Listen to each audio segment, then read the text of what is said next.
Hey guys, tonight we're going to step into the soft, earth-filled world of the Chimu potter. Picture it. The sun is still low on the horizon, and the air is cool and crisp. You've just woken up in a humble adobe house, with the smell of damp earth and clay filling the space. The first sounds you hear are the rhythmic tapping of hands against wet clay, steady, methodical. You open your eyes slowly, still caught in the web of dreams, and you can feel the texture of the ground beneath you, the coolness of the morning air on your skin. The world is waking up around you, but it's the soft thrum of pottery making that feels most alive. You probably won't survive this. Don't worry, it's not because of anything dangerous, I hope. It's just that this kind of world, one where everything slows down, might be a little too much of a change for you. But no worries, we'll ease into it together. So before you get comfortable, take a moment to like the video and subscribe, but only if you genuinely enjoy what I do here. Drop your location and what time it is where you are. I love seeing where all of you are joining from. Now, dim the lights, maybe turn on a fan for that soft background hum, and let's ease into tonight's journey together. The first rays of dawn filter through a small window, casting shadows over a room filled with clay and dust.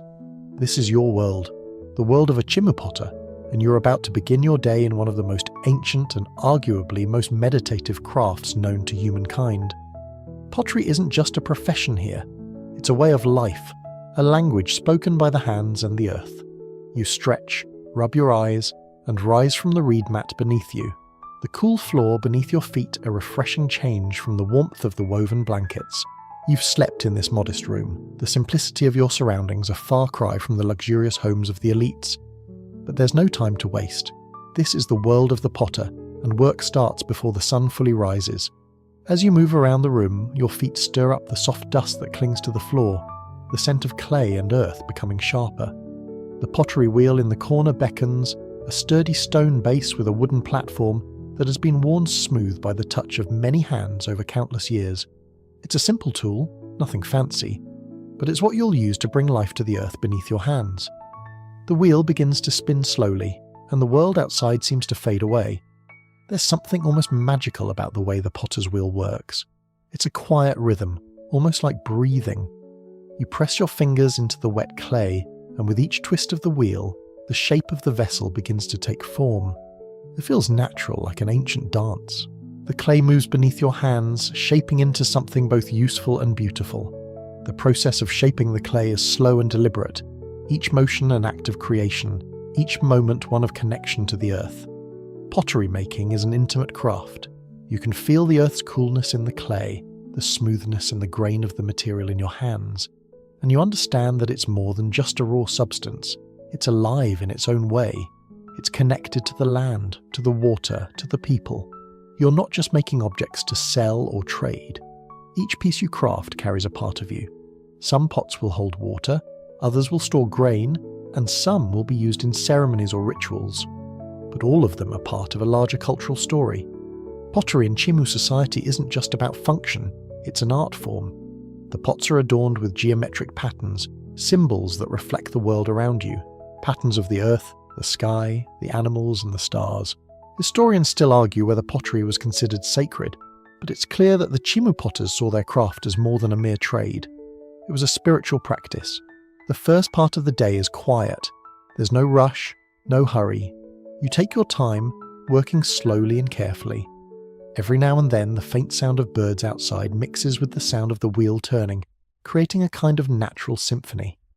The world outside is still a little dim, the light just beginning to edge into the room, and the only sounds you hear are the gentle scrape of your hands against the clay, the soft tap of a stone paddle against the vessel's side as you smooth it out. There's something peaceful about it. The rhythm of the wheel becomes like a heartbeat, steady and constant. It almost feels like the earth itself is breathing in time with you. The clay itself comes from nearby rivers, where the earth has been shaped and moulded by water over centuries. The riverbeds offer rich, fine clay, perfect for pottery. There's a moment when the clay is ready, fresh from the river, when it's soft and malleable in your hands. You knead it, turning it over and over, breaking it down to remove any air bubbles and ensure it's smooth. This part of the process is one of the most important. You can't rush it. If the clay isn't prepared properly, the pots won't hold together during firing, and they'll crack or break. But when the clay is just right, it's a feeling like no other. It's as if the material itself recognizes the purpose for which it's destined. Pottery in Chimu society is central not only to daily life, but to the culture as a whole. The pots you make serve not just functional purposes, but also reflect the values, beliefs, and history of the Chimu people. The Chimu were skilled engineers, and their pottery reflects that. They built large, intricate vessels, often used for storage or trade, and these pieces could travel far from their point of origin, spreading the influence of Chimu culture. But pottery was also deeply tied to spirituality. Some vessels were crafted for ceremonial purposes, to honour the gods or to hold offerings for rituals. The geometric patterns you carve into each piece have meaning. Some represent natural elements like the wind or the sun, while others speak of the relationship between humans and the cosmos. These symbols are the language of the earth, of the people, and of the divine. There's something calming about this connection to the earth. It's as though each piece you create has a life of its own, a history that it will carry with it into the world. The act of pottery making isn't just about the end result, it's about the process, the careful, deliberate motions of shaping, moulding, and firing.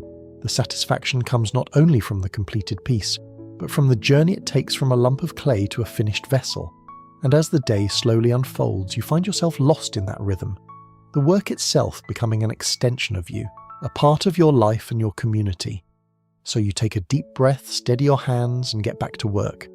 The sun is rising now, fully lighting the room. The world of clay is waiting for you, and you have much work ahead. The pottery wheel turns, the day begins, and the dance of creation continues. The tools of your trade are simple but essential, each one crafted for its specific purpose. There's nothing flashy about them, just stone, wood, and bone, each worn smooth by use, each perfectly suited to its task. As you sit down in front of your pottery wheel, you reach for your first tool of the day, the sharp stone used to trim and shape the clay. You've had this particular stone for years. It fits perfectly in your hand, as if it was made just for you. You've worn down the edges until they're just the right thickness, perfect for carving and detailing the surface of the pots you create. The sharpness feels reassuring against the soft texture of the clay. Your hands glide over the clay, smoothing out any imperfections. The stone acts like an extension of your own hand, carving precise lines into the pot's surface. You can feel the grain of the clay beneath the tool, the resistance as you guide it to the right shape. It's a delicate process. Too much pressure, and the pot cracks. Too little, and the shape will be uneven. But you've done this countless times, and you've learned to trust your hands, trust the rhythm of the work. Next, you reach for your wooden paddle. This tool is a little larger, but it's just as essential. You use it to smooth the sides of the pot, to shape it as it turns on the wheel. The paddle's surface is slightly textured, designed to help compress the clay and make it more uniform. With a few careful strokes, the sides of the pot start to take shape, the once irregular surface now becoming smooth and even. The paddle is a tool of patience. It doesn't rush the work, but rather helps you work with the clay in harmony. As the wheel spins, you move in tandem with it, a kind of silent dance between you and the pottery. The act of pottery making is, in many ways, a conversation with the earth. Each tool you use has been made with care, often passed down from one generation to the next, refined over time to suit the needs of the potter. The sharp stone, the wooden paddle, the simple clay, each is a reminder that this craft is as old as the land itself. Pottery wasn't always a simple process, though. The early Chimu potters didn't have the luxury of mass-produced tools or machines. They had to make everything by hand, often using what was available in their surroundings. Bones, shells, and even the tips of reeds were sometimes used to fashion tools. The intricacy of the tools speaks to the importance of pottery in Chimu culture. The potter's wheel, a seemingly simple device, was actually a marvel of engineering. It allowed the Chimu to craft vessels with precision and consistency. And while the tools were basic, their effectiveness was undeniable. Each piece of pottery created was a testament to the potter's skill, patience, and connection to the earth. You couldn't just rush the work. You had to let the clay tell you what it wanted to become. As the day progresses, you move through a series of small, methodical tasks. You might shape several pots at once, or you might focus on a single vessel, giving it all your attention. Pottery is a process that rewards attention to detail, and it's easy to lose yourself in the act. The rest of the world fades away as you concentrate on the work in front of you. Your mind becomes clear, your hands move with precision, and there's a quiet satisfaction in the act of creation. Pottery making is often done in solitude, but that doesn't mean it's an isolated experience. Even if you're working alone, you're part of a larger community of potters. The techniques you use were learned from elders, passed down from generation to generation. The designs you carve into the clay are not your own, but part of a long tradition of Chimu craftsmanship. Each pot is not just a functional item, but a link in a chain that stretches back centuries, connecting you to those who came before you and those who will come after. Historians still argue whether the Chimu potters were considered masters in the artistic sense, or whether their focus was entirely practical. Some suggest that pottery making was a communal activity, a way of supporting the larger society rather than an individual pursuit of artistry. Others argue that the sheer skill and attention to detail in Chimu pottery suggest a high degree of artistic achievement. What is clear, however, is that the Chimu people valued their potters, recognizing the importance of their work in maintaining the empire's cultural and economic stability. Without pottery, there would have been no way to store food, no way to transport goods, and no way to perform the rituals that were central to their society. Pottery was a cornerstone of Chimu life, one that shaped their daily routines and their worldview. The tools you work with are your constant companions. Each one has a purpose, a history, and a place in the cycle of pottery making. And as you work, you can't help but feel a deep sense of connection to the generations of potters who came before you, shaping the same clay, using the same tools and creating the same kinds of vessels. The rhythm of the wheel, the press of the stone, and the glide of the paddle. These are the actions that have been passed down over time, ensuring that the art of pottery remains as vital and relevant as it ever was. With every piece of pottery you shape, you are creating something that will endure. The pots you make may hold food, water, or ceremonial offerings, but they are also a part of a living history, a story that continues to unfold with each turn of the wheel. And as you work, you can't help but feel that sense of continuity, that sense of belonging to something greater than yourself. You're not just a potter, you are part of a tradition that stretches back into the distant past, a tradition that will continue long after you've finished your work and moved on. You look around at the pottery studio, or rather, the space that serves as both your home and your workspace. It's simple, made from local materials, mud brick walls that keep the warmth in during the colder nights and the coolness in during the day. The floors are hard-packed earth, worn smooth over time from years of potters' feet treading back and forth. But the space is filled with life, even in its simplicity. Pots of all sizes sit drying in the corners, their shapes still soft but slowly hardening in the morning air. The sun peeks through the small windows, casting long shadows on the walls, but you don't mind. The light here is warm, and it fills the room with a soft golden hue. The smell of fresh clay is everywhere. It's a scent that has become part of you, ingrained in your very being. The earthy aroma wraps around you as you begin to move about your studio. There are piles of prepared clay waiting to be shaped, chunks of it ready to be kneaded, and small piles of scraps, shards of broken pots that you'll recycle into new creations later. This space isn't just where you make pots, it's where your entire life unfolds. It's where the day starts and ends. In this humble studio, you're not just crafting functional items, you're part of something much larger, something that ties you to your ancestors, your community, and the land. Pottery isn't just an isolated craft, it's tied to everything around you. You think about the rhythm of the seasons, the way the clay changes with the weather, the way the riverbeds shift with the rains. The best clay, after all, comes from the riverbeds. It's soft, malleable, and easy to work with, but only at the right time. The clay needs to be gathered after the rains. When the river is swollen and the earth is soft, it's the perfect time to harvest. But even before you can start shaping, the clay has to be refined. It's the first step of the process, and it's more important than you might think. If you don't get it right, nothing else will work. You knead the clay, your hands pressing and folding it until it's soft and free from air bubbles. The smell of wet earth fills the room again. Each motion you make is deliberate, each press and fold part of a time-honoured tradition. Potters in the Chimu Empire, just like you, would gather clay from the same rivers, use the same techniques, and create the same types of vessels. It's a process that has been handed down for generations, one that is as familiar to you as your own breath. And while it may seem like a simple act of creating pots, there's something sacred in it too. It's an act of continuity, a connection to those who worked with clay long before you and those who will come after you. You think about the studio again. The room is full of pots in various stages of completion. Some are still soft and wet, drying under the warm sun. Others are already beginning to harden, their shapes taking on more definition with each passing hour. There are bowls, urns, jars, all the vessels that serve different purposes. Some will be used for everyday life, for cooking, eating, and storing. Others will be ceremonial, used in rituals to honour the gods. Some might even be used as trade goods, their smooth surfaces and unique designs appealing to neighbouring communities. The pots you create are not just functional, they are part of a larger story. They carry meaning, both in the designs you carve into them and in the ways they are used in the community. Pottery has always been at the centre of Chimu society, woven into the fabric of daily life. It's not just about creating something useful, it's about creating something meaningful. The pots you make aren't just objects, they are pieces of culture, symbols of your people's values, beliefs, and way of life.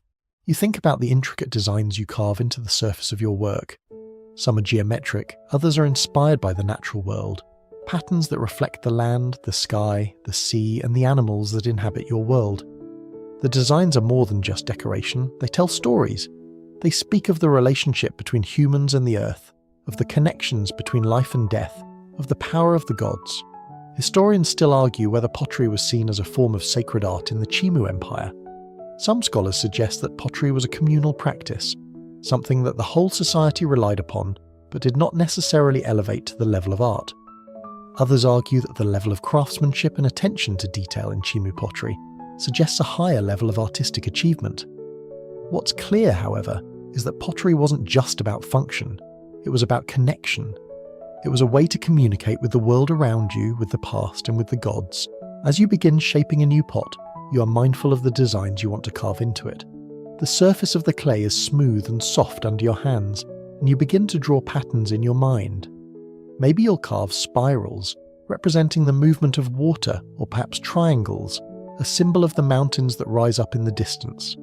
The designs are deeply personal, an expression of your connection to the world around you.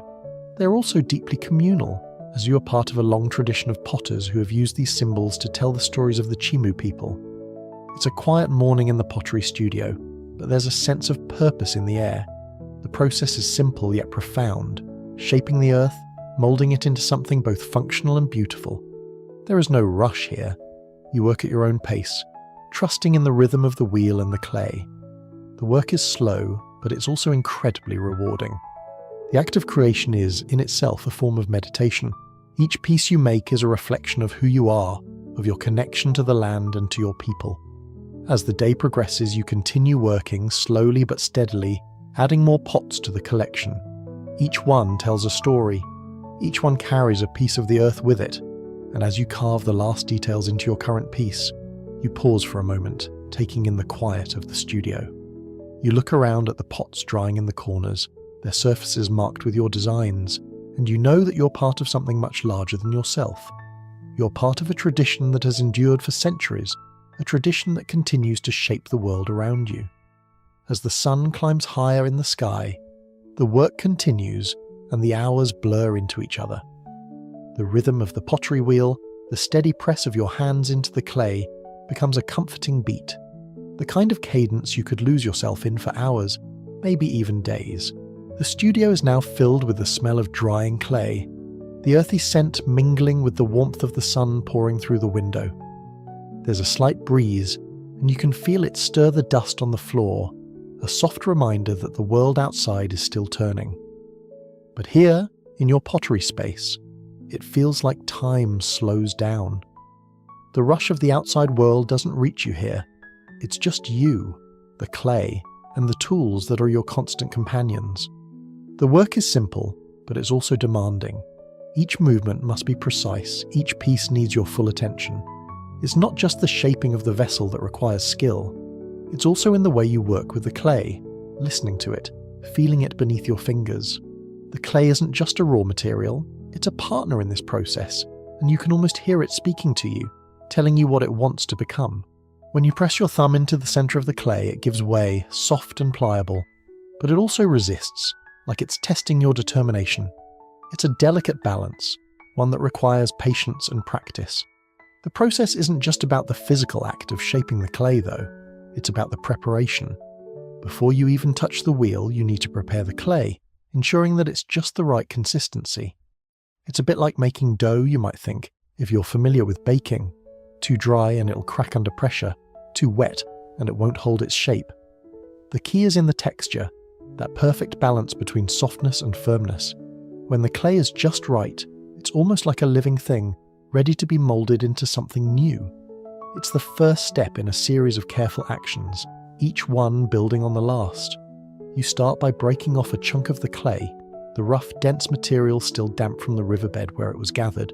You knead it in your hands, pressing it, folding it, making sure there are no air bubbles that might cause it to crack during the firing process. The clay needs to be soft, smooth, and free from any imperfections. As you work, your hands become coated in the thick, cool earthiness of the material. The sensation is strangely soothing, the coolness of the clay contrasting with the warmth of the room. It's a tactile experience, one that connects you to the land and to your ancestors, who worked the same clay with the same hands. Once the clay is prepared, you move to the wheel. This is where the magic happens. The wheel turns slowly, its rhythm steady and reassuring, as you begin to shape the clay into something purposeful. You center the clay on the wheel, pressing it into the base to ensure that it stays in place. The wheel spins, and with each turn the clay rises, slowly taking shape beneath your hands. At first, it's just a blob, an amorphous mass of earth, but with each press of your fingers it begins to take form. Slowly, the clay transforms into something recognizable. A bowl, a jar, a vessel that will serve a purpose in the daily life of the Chimu people. But shaping the clay is only part of the process. As you work, you think about the design you want to carve into the surface of the pot. The designs are as much a part of the pottery as the shape itself. Each pattern, each symbol has meaning. Some designs are simple, geometric, while others are more intricate, inspired by the natural world around you. You might carve spirals to represent the movement of water, triangles to symbolize the mountains, or perhaps circles to represent the sun. These are not just decorative elements. They are symbols of your culture, your people, and the world you live in. Historians still debate the significance of these symbols. Some believe that the Chimu potters were simply following a tradition passed down from their ancestors, creating designs that had become a part of their daily lives. Others argue that these symbols held deeper, spiritual meaning, representing connections to the gods or the natural world. What is clear, however, is that these patterns were more than just decoration. They were a way to communicate with the world around you, a way to tell stories and express beliefs. The pots were not just functional objects, they were vessels of culture, carrying the values and history of the Chimu people with them wherever they went. As you carve your own designs into the surface of the pot, you feel a connection to the potters who came before you. The same symbols that you carve have been carved by countless others throughout history, passed down through generations. It's a link in a chain that stretches back centuries. Your work, though seemingly small in the grand scheme of things, is a part of that chain. You're carrying on a tradition that has endured through the ages, ensuring that the stories and symbols of the Chimu people will continue to be passed on. Once the pot has been shaped and decorated, it's time for the next step in the process: drying. The pot must be left to dry in the sun, gradually hardening as it loses moisture. During this time, you might move on to other tasks, maybe preparing more clay or shaping new pieces, but even as you work on other things, your mind is always with the pots. You think about the process, about the connection between the earth and the potter's hands. There's something deeply satisfying in this work, something that goes beyond the finished piece. It's the act of creation itself that is so fulfilling, the process of taking something raw and unformed and turning it into something that can hold life, hold meaning. As the pots dry, you move through the space, checking on each one, making sure that they are drying evenly, that the sun hasn't left any cracks in the surface. The pots are still fragile at this stage, but soon they will be ready for firing, where the true strength of the clay will be revealed. But for now, they sit quietly, drying in the warmth of the sun, waiting for the next step in their journey. The next phase of pottery making is one of the most crucial and, in many ways, the most tense. The drying process has its own rhythm. The pots, now taking shape, harden slowly under the sun's gentle touch. The first signs of progress are subtle. The surface of the clay changes, darkening as moisture evaporates and the clay firms up. You feel a sense of satisfaction as you see your work taking its final form, but also an underlying tension. At this stage, the pots are still fragile and any disturbance could cause them to crack or break. There's a delicate balance between dryness and brittleness, and the timing must be perfect. You pause for a moment to take it all in. The studio is quieter now, the hum of the pottery wheel replaced by the faint rustling of the wind outside and the soft crackle of the sun-dried clay. The pots are lined up in neat rows, their surfaces marked with the intricate patterns and designs you've carved into them. The whole space feels alive with the energy of creation, as if the pots themselves are waiting for their next step in the journey. The next step, of course, is firing. This is where the real magic happens.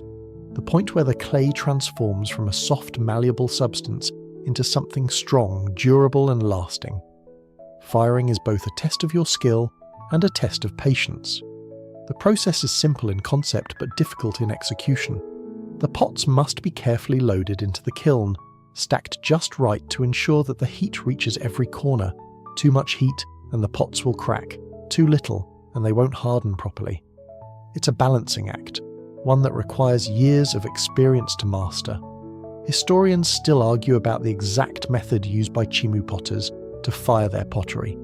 Some believe they use simple open-pit firing, where the pots were placed in a pit in the ground and covered with wood and brush to create a steady, even heat. Others think that more advanced kiln systems were used, possibly similar to those used by other ancient cultures. What is certain is that firing was an important step in the process, one that required careful attention.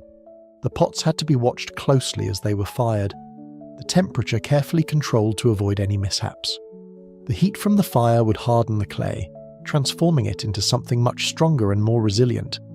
You begin the process of preparing the kiln. The kiln, like your pottery wheel, is a simple but essential tool. It's a stone or clay structure built into the earth, with a small opening at the bottom for the firewood and another at the top for the heat to escape. The pots are carefully stacked inside, each one positioned just so to ensure that they are evenly heated. You place a few smaller pots at the base of the kiln, with larger ones on top, creating a sort of hierarchy within the firing process. The clay pieces are packed together tightly, but with enough space between them to allow the heat to circulate. The fire itself is built up gradually. First, you light the kindling, allowing the flames to grow steadily until the kiln is filled with heat. The smell of burning wood fills the air, mingling with the earthy scent of the clay. You watch the flames dance inside the kiln, their heat radiating outward, warming the surrounding earth. The pots, still delicate and soft, begin to bake in the intense heat. The process can take hours, sometimes even days, as the fire gradually builds to the right temperature. It's a slow, painstaking process, one that requires constant attention. Once the pots are properly fired, they emerge from the kiln transformed. They've gone through a process of alchemy, changing from a soft, wet substance to something hard and permanent. The colours shift slightly in the heat, with the clay darkening into a rich, warm hue. The surface becomes smooth and glossy, the designs you've carved now etched into the pottery, permanent and bold. The sense of satisfaction is immense as you pull the finished pieces from the kiln. There's no better feeling than holding a freshly fired pot in your hands, knowing that it's not just a functional object, but a work of art. As the pieces cool, you inspect them carefully, running your fingers over the smooth surface to check for any cracks or imperfections. This is the final stage of the process, the moment when all the hard work comes together. The pots are no longer fragile, they are strong, durable, and ready for use. Whether they'll be used to carry water, store food, or play a part in ceremonial rituals, they are now a part of the Chimu way of life, integral to the culture and daily routines of your people. Pottery, in a way, is a reflection of the Chimu worldview. It's a process of transformation, of taking something raw and unformed and turning it into something meaningful. And like the earth itself, pottery is both fragile and enduring. The pots you've created are symbolic of the balance between strength and vulnerability, between the earth and the people who work it. You can't rush the process and you can't take shortcuts. Every step, from gathering the clay, to shaping it, to firing it, is essential to the final product. And just like the pots you create, the Chimu people are a reflection of that same balance, grounded in the earth but capable of creating something beautiful and enduring. Once the pots are cooled and fully set, they are ready to be used. Whether for everyday tasks or sacred rituals, they will become a part of the daily life of the Chimu. But for now, you sit back, take a deep breath, and appreciate the beauty of your work. The sun is beginning to set, casting long shadows over the pottery studio. The day's work is nearly done, and the pots, now hardened and complete, stand ready to serve their purpose. You've shaped the earth, moulded it with your hands, and in return it has transformed into something both functional and beautiful. It's a quiet sense of pride that fills you as you look at your work. The kiln, now cool and empty, stands as a testament to the day's work. A silent reminder of the process, the patience, and the skill that went into the creation of each pot. The tools are put away for the day, the pottery drying in the fading sunlight, and the work slows down. For now, there's a moment of quiet reflection before tomorrow's cycle begins again. As the evening light settles over your pottery studio, you feel a gentle stillness in the air. The sun has dipped low, casting a warm golden glow across the room. The pots, now complete and drying, catch the last rays of daylight, their surfaces shining with a subtle gloss from the heat of the kiln. The workday's winding down, but there's still a sense of quiet productivity that fills the space. It's during these moments, after the pots are fired and cooling, that you can reflect on the day's work and the deep connection you have to the craft. Even though the day's work is nearing its end, there's a certain calm satisfaction in the act of cleaning up. The tools are wiped down and carefully stored in their usual places. The pottery wheel, now quiet, has been turned off for the day. You sweep away the dust and bits of clay that have accumulated on the floor. The movement's almost ritualistic. There's no hurry, no rush. This is the end of the cycle for today, and everything is left in order, ready for the next round of work. The space feels calm, almost sacred, like a temple to the craft you've honed over the years. The pottery studio, though small and modest, holds a deep sense of history. Every tool, every piece of clay, every vessel made in this space is a continuation of a tradition that stretches back for centuries. It's hard to imagine how many hands have touched the same clay, shaped the same vessels, and used the same tools over the millennia. This tradition has been passed down through generations, and you are part of that lineage, a link in the long chain of potters who have worked the earth and transformed it into something both beautiful and functional. As the evening deepens, you take a moment to sit outside. The coolness of the night air feels refreshing against your skin. The skies are deep indigo now, speckled with stars. The sounds of the evening settle around you, the distant hum of insects, the rustling of leaves in the wind, the soft calls of birds settling in for the night. It's a peaceful time, a time for reflection.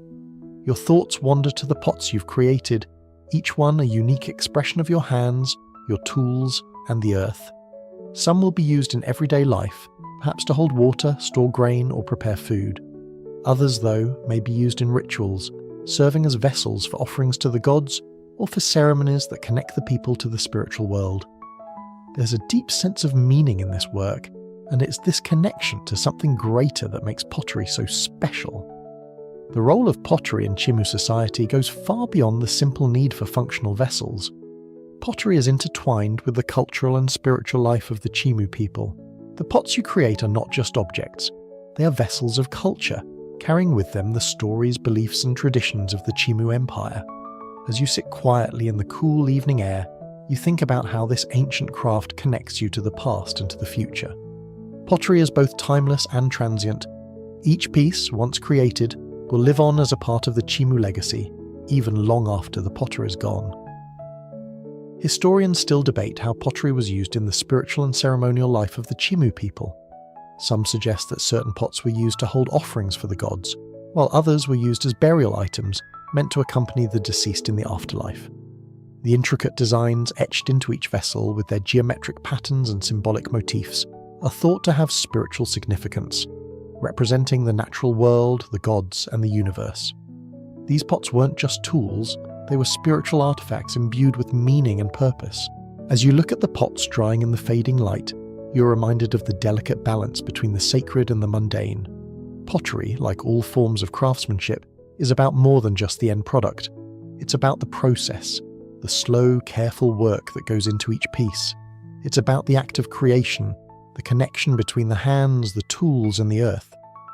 And it's about the meaning that each piece carries, whether it's used in a ritual, passed down through generations, or simply serves a practical purpose in daily life.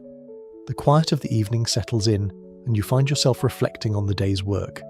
It's been a long, steady process, shaping the clay, carving the designs, firing the pots. But in these final moments, as the pots sit drying, there's a sense of peace. The day is complete, and the work has been done. You have shaped the earth, and now it's time for the pots to take their place in the world. Whether in the hands of the Chimu people, in the rituals of the gods, or in the simple tasks of daily life, these pots will carry with them the legacy of the potter, the culture, and the earth that created them. As the night deepens, the studio grows quieter. The last rays of sunlight fade from the sky, leaving behind the soft glow of moonlight. The pots, now drying in the cool evening air, stand as quiet reminders of the day's work. You take a deep breath, feeling a sense of contentment settle over you. The work isn't done. There's always more to create, always more to shape. But for now, you allow yourself to rest. The day is over, the pots are finished, and the world outside quiets into a peaceful night. In the stillness, you feel a deep connection to the past, the present, and the future. You're part of something larger than yourself, something that stretches back through time. And as you sit there, watching the moon rise over the quiet pottery studio, you realize that the work of the potter, though simple in its daily routine, is anything but ordinary. It is a craft that connects the human spirit to the earth, to history, and to the gods. And in that connection, there is peace. The cool of the evening sets in completely now, and the pace of your day begins to slow down. The pottery studio is quiet. The only sounds the soft rustle of leaves outside and the distant calls of night birds. You walk through the space one last time before you leave for the night. The pots are still drying under the faint light of the moon, their shapes now set, their colours still glowing faintly in the night. You take a moment to admire your work. Each pot, each vessel tells a story of creation, patience, and tradition. You can almost feel the connection to the generations before you, those ancient potters who shaped the earth with their hands just as you're doing now. In the quiet of the evening, there's a subtle shift. The steady rhythm of your work has softened, replaced by the natural rhythm of the night. You step outside the studio and breathe in the cool night air. The stars twinkle brightly above you, their light sharp and clear. The world seems to be holding its breath, caught in that serene moment just before everything sleeps. It's in these moments of quiet that you feel most connected to the land, to the earth that provides the clay, the air that dries the pots, and the fire that makes them permanent. The village around you is settling down for the night as well. The sounds of life, laughter, talking, the bustle of people going about their evening routines are now fading, replaced by the gentle hum of nature. The potter's village isn't large, but it's a place rich with history, where every person, every family has a role to play. The potters are the heart of the village, and the vessels they create are integral to daily life. Whether they are used to carry water, store grain, or serve as ceremonial offerings, the pots are everywhere. They are the link between the people and the earth, between the living and the spiritual. The pots you create aren't just practical items, they are symbols of the culture, of the way of life that binds everyone together. As you sit in the cool evening air, you think about how each piece of pottery carries a piece of the potter's spirit with it. You've spent hours shaping the clay, carving intricate designs into the surface, and firing the pots with care and attention. But there's something more than just the physical craft involved. There's a sense of purpose in each vessel. Whether it's a simple bowl or a ceremonial urn, each piece reflects the values, the beliefs, and the everyday life of the Chimu people. And just as the pots are integral to the Chimu way of life, so too are the potters. It's a shared connection, a bond between the maker, the clay, and the people who use the finished pieces. The next morning, the cycle will begin again. You'll gather new clay, prepare it, shape it, and fire it. The wheel will turn once more, and the rhythm of the pottery making will continue. But for now, there's a sense of calm, a peaceful closure to the day's work. The pots are drying, the kiln is cold, and the tools are set aside. There's nothing more to do tonight but rest, to let the work of the day settle into the earth. The sense of satisfaction that comes with the day's work lingers in the cool night air, a quiet reminder that, In the grand scheme of things, you're part of something that has existed for thousands of years. It's a reminder that even though your pottery may one day break, even though your hands may wear with age, the tradition itself will endure. The legacy of the Chimu potters is a living one, passed from one generation to the next. The pots may change in form and function over time, but the spirit of the craft remains constant. You are not just a potter, you're a keeper of tradition, a steward of the earth, shaping the clay into something that will last, that will serve, and that will carry the stories of the Chimu people into the future. And so, as the night deepens and the stars glitter overhead, you allow yourself a moment of reflection. You're part of something timeless, something that transcends time itself. The pots you've shaped today are just the latest in a long line of vessels created by the hands of countless potters over the centuries. And tomorrow, new pots will be made, new stories told, new connections forged between the earth, the people, and the gods. The cycle will continue and you will be there, part of the rhythm, part of the legacy. For now, though, you sit quietly, allowing the peaceful night to fill your mind with calm thoughts, knowing that the work will resume in the morning. As the night stretches on, the coolness of the evening becomes a soft blanket that lulls you into a restful state. The moon is high now, casting its silver glow over the pottery studio, and you allow the quiet of the village to fill your thoughts. The earth beneath you is solid, the pots are steady in their drying, and the work of the potter will always be there, waiting. But tonight, you can rest, knowing that the cycle of creation has been completed for today. Tomorrow will bring another day of shaping, moulding, and transforming the earth into something beautiful. For now, let the quiet of the night embrace you. The pottery is complete, and the work is done. All that's left is the satisfaction of knowing that you are part of a living tradition, a tradition that will carry on through the generations as long as the clay continues to be shaped. The night has settled into complete silence, the kind of quiet that feels almost sacred, as though the world itself is exhaling, ready to start again tomorrow. The cool breeze that had drifted in earlier now carries the scent of damp earth, mingling with the faint smell of wood smoke from distant fires. As the village sleeps, the pottery studio remains still. You too begin to relax, reflecting on the routine that you've fallen into over the course of these days and nights. This is the life of a Chimu potter, rooted in both the earth and the rhythm of the seasons, a life of continuous motion and pause, creation and rest. Each day is a balance between work and reflection, between shaping clay and allowing it to take shape itself. Tomorrow the routine will repeat. You will rise with the sun and return to your wheel, your tools and your clay. The new day will bring with it fresh possibilities and challenges, but for now you can rest knowing that today's work is complete. The pots are drying, the kiln is cold, and the studio is quiet. The cycle of creation has momentarily slowed, but it will begin again. Just as the earth cycles through its seasons, so too does the potter's work cycle, endlessly repeating, never truly ending. As you rest, you think about the wider world beyond your pottery studio. The Chimu Empire was vast, stretching along the coast of Peru, with bustling cities, agricultural innovation, and a highly organized society. The pots you create, while simple in their own right, are a part of this vast network of commerce, culture, and spirituality. You are not just a potter in a small village, you are part of a larger world, one that has been shaped by the work of artisans like yourself for centuries. Pottery has always been an integral part of Chimu society, not only for its practicality but for its deep spiritual significance. The vessels you make carry with them more than just water, food, or grain. They carry the stories of the people, the culture, and the gods. Historically, the Chimu potters were revered for their skill, their artistry, and their craftsmanship. The detailed geometric patterns and intricate designs that adorned their pottery weren't just decoration, they were symbols, representations of the world around them. Some of these designs were meant to reflect the natural world, the mountains, the rivers, the sun, and the stars. Others were more abstract, representing the forces of nature and the gods that governed the universe. These designs were carefully carved into the surface of each pot, sometimes with elaborate patterns that required great skill and attention to detail. And even though the pots were created for practical purposes, storage, cooking, and ceremonial use, they also reflected the spiritual beliefs of the Chimu people. There's a certain magic in the way pottery allows you to connect with the past, with the people who lived before you.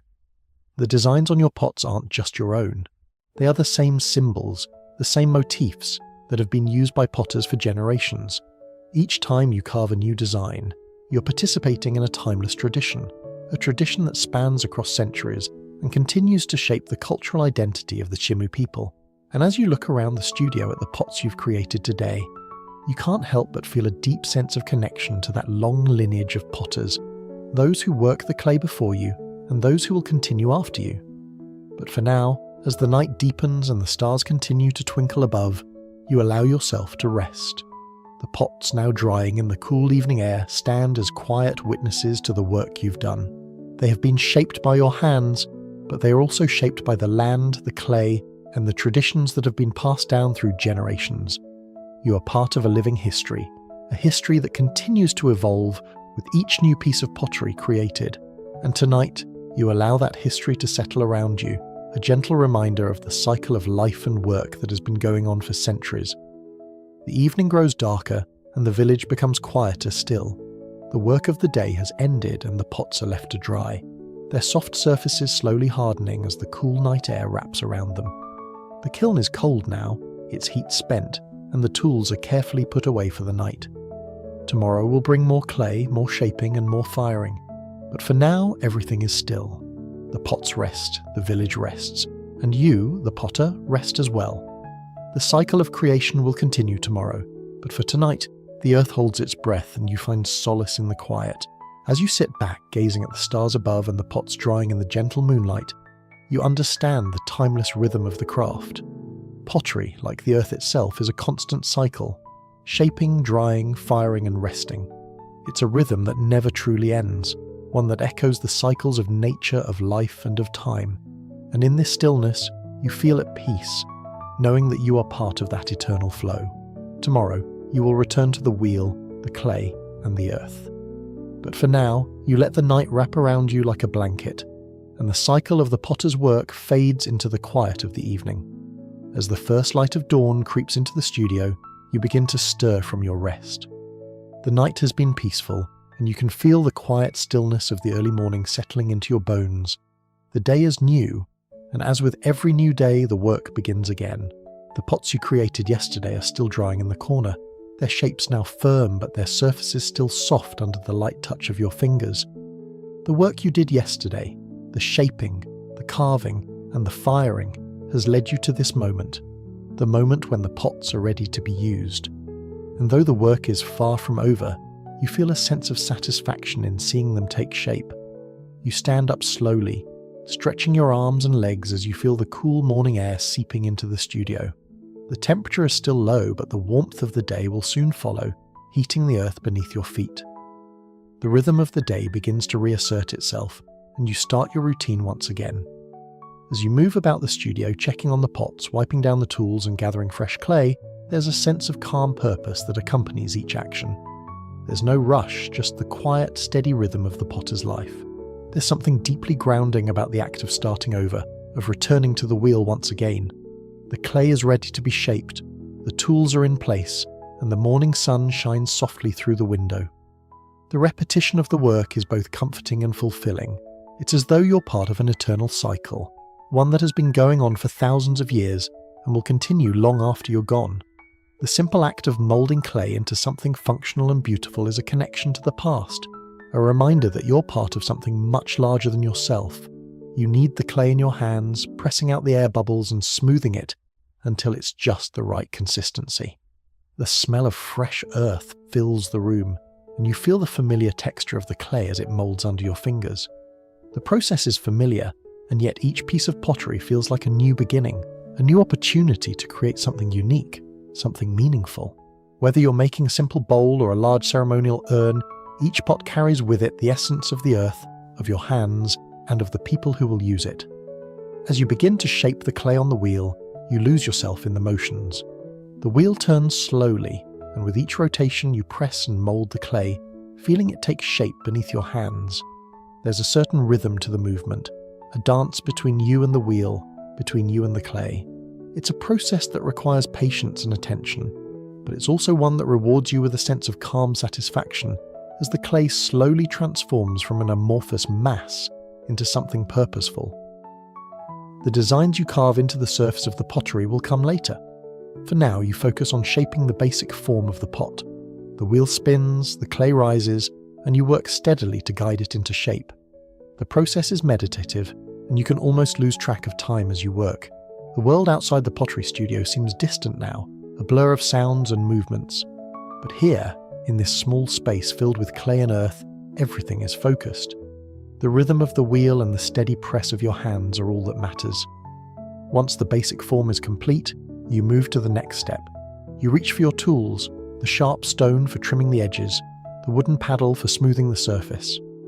These tools have become extensions of yourself, worn smooth by years of use, perfectly suited to the task at hand. You work slowly and carefully, trimming away excess clay, smoothing out the sides, and shaping the pot into something both functional and beautiful. The patterns and designs will come later, but for now it's all about the form. The sun is higher in the sky now, casting light across the studio. You pause for a moment to look around. The pots that you worked on yesterday are still drying in the corner, their shapes now set and firm.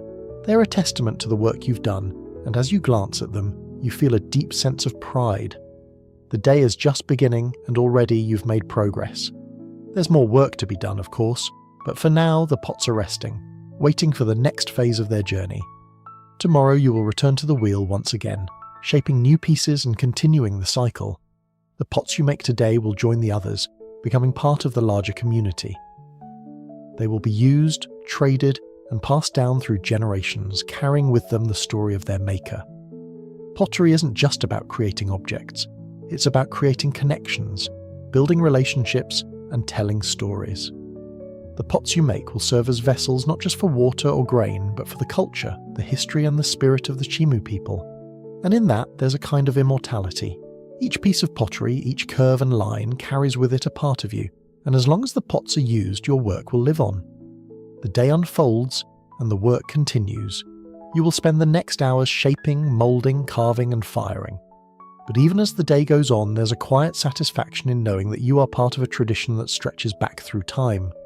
The wheel turns, the clay is shaped, and the pots take form. Each one a small but important part of the larger story of Chimu culture. And tomorrow, the cycle will begin again. As the afternoon settles in, you can feel the weight of the day start to settle on your shoulders. The work has been steady, and now there's a quiet satisfaction in the rhythmic motions of shaping the clay. The wheel turns, your hands move with practiced ease, and the pots you're creating begin to take on their own form. Today, like every day, the studio is alive with purpose, but there's also a calming lull in the air. After the frantic pace of preparing and firing, this quieter time feels almost meditative. The clay itself is still cool from the morning's work, but it has begun to dry. It's in that delicate stage between soft and firm, still malleable but starting to hold its shape. You smooth the surface with a wooden paddle, working out the smallest imperfections that might interfere with the design. Each stroke is slow, deliberate, but with a certain flow to it, like you're coaxing the vessel to reveal its final form. The soft sound of the paddle against the clay fills the room, and you lose track of time as you move in harmony with the wheel. Your mind starts to drift as you work, not in the way of distraction, but in the way of deep thought, a quiet reflection on the journey of each pot. When you began shaping the clay, it was just a lump, formless and unmarked, and now, as the wheel spins and your hands guide it, it begins to resemble a vessel that could serve a purpose in the world. It could store grain, hold water, or even serve as a sacred offering to the gods. Every time you shape the clay, you are participating in the larger world of Chimu life, interwoven with the spiritual and practical, the material and the divine. The design, when it comes, will be a piece of that. The symbols you carve into the surface aren't just decoration, they're embedded with meaning.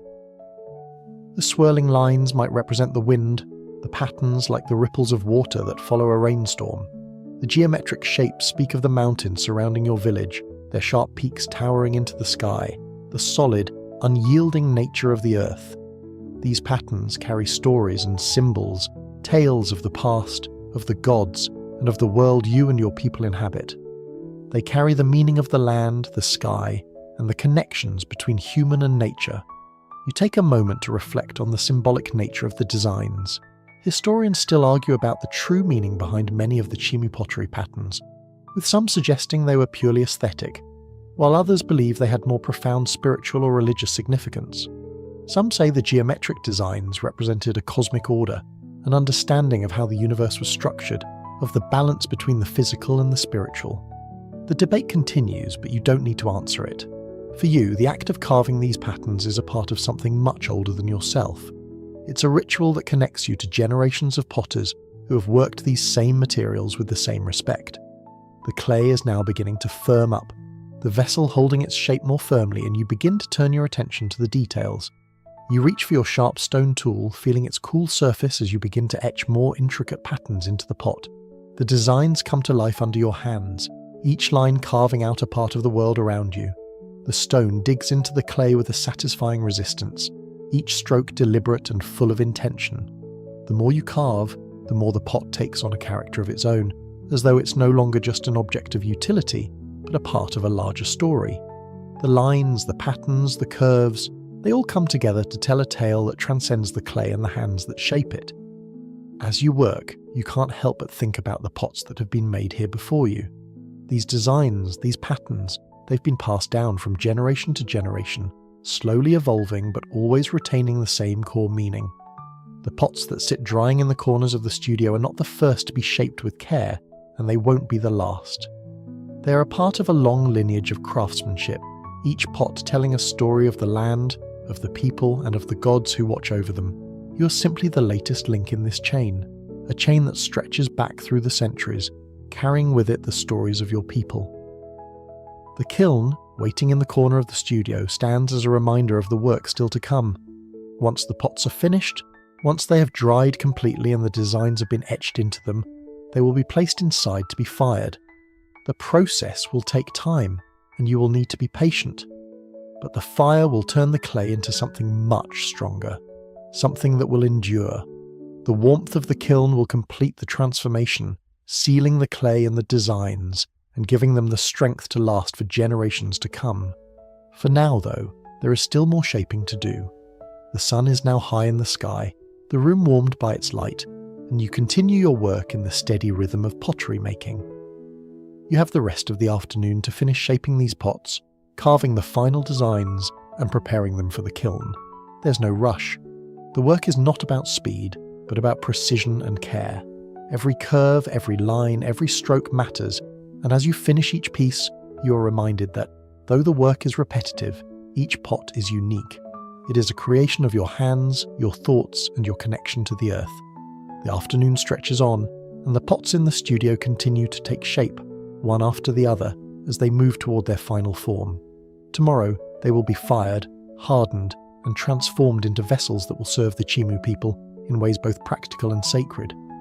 But for now, you continue to shape, to carve, and to mould. The work is slow, but the satisfaction comes not from rushing, but from the simple act of creation. The potter's wheel spins, and each turn of the wheel brings you closer to the final product. A piece of art, a piece of culture, a piece of history. As the sun begins to dip lower in the sky, the pace of the work starts to slow, and a quiet sense of satisfaction settles over the studio.